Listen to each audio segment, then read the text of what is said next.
If you want to know if the latest events are worth it, you are in the right place. I've completed all of the current limited time events, examined their rewards, and compare them to our current staple farming methods. So ultimately, I can give you enough data and also provide my recommendations along the way if these event quests are worth it or not. So you can decide for yourself and possibly save a lot of time. We do have 3 new limited quests available, which are a rank 5 Tempered Lalabarina quest, a rank 5 Doshaguma quest, and lastly, a rank 4 Rathian quest. For starters, you can access limited time events when talking to Alma, so keep this in mind. The main reason you would want to run these limited quests is they provide tier 1 and 2 decorations and also a limited time headgear, which is the Expedition Headgear, Alpha and Beta, and more into this later. As for the durations of these events, both of the rank 5 quests will last till March 25, 2025. So we do have 7 days before it expires. But the rank 4 Rathian quest, which provides the materials for the exclusive headgear, will last until April 1, 2025. That's more than 10 days for you to get the headgear, so you have an ample amount of time. The rank 5 Tempered Lalabarina or Ballet in the Rain quest is nothing out of the ordinary aside from you will be getting low level weapon fragments because it is a tempered monster and provides a decent amount of tier 1 and tier 2 decorations and advanced armor spheres. Unfortunately, none of these quests provides hard armor spears, so that is something to consider. The Tempered Lalabarina quest provides advanced armor spheres and will strictly drop glowing sword orb decorations, which will then be appraised offensive decorations.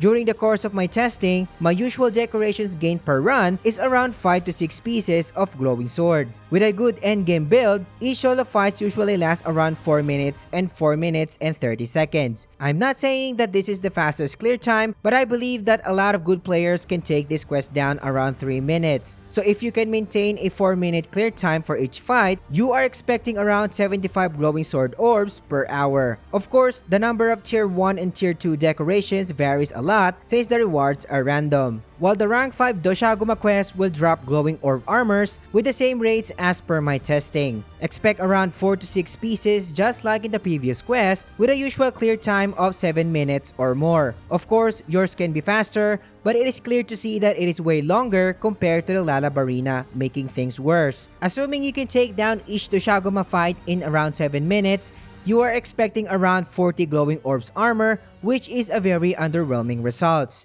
The rank 4 Rathian quest on the other hand provides both mystery sword and armor orbs, but the rate was drastically reduced. There were a lot of times that I was getting a single decoration per run. This quest is not meant for farming because of its not so good rewards, so I will not be providing hourly farming gains. But the main purpose of this quest is to drop the expedition tickets to craft the new headgear. So it begs the question, should you farm at least the limited Lalabarina and the Doshaguma for the decorations alone? The answer is a clear no, since the rewards are pretty underwhelming. With our staple farming methods in the game, you can easily gain a lot of tier 2 and tier 3 decorations, even if you are missing a lot of tier 1 and tier 2 decorations for your collections or character builds. With the methods that I shared in my recent video, you can easily net hundreds of the best decorations in the game within minutes. I suggest checking out the video, which is linked in the description, or click the card here. I don't need to make it clear how insane your possible tier 1 and tier 2 decoration gains are when doing my coin and pollen method or when doing our usual high rank monster hunting, compared to the minuscule returns of 5 to 6 decorations per 4 to 7 minutes fight that the event offers. You can argue with me that the beginners can take advantage of this event. However, beginners should be focusing on progressing the main scenario or making their first good weapons rather than spending the time on this event. If you are a beginner, just get the exclusive headgear and move on. If you need to farm for decorations, you can always try the best methods that I mentioned later on.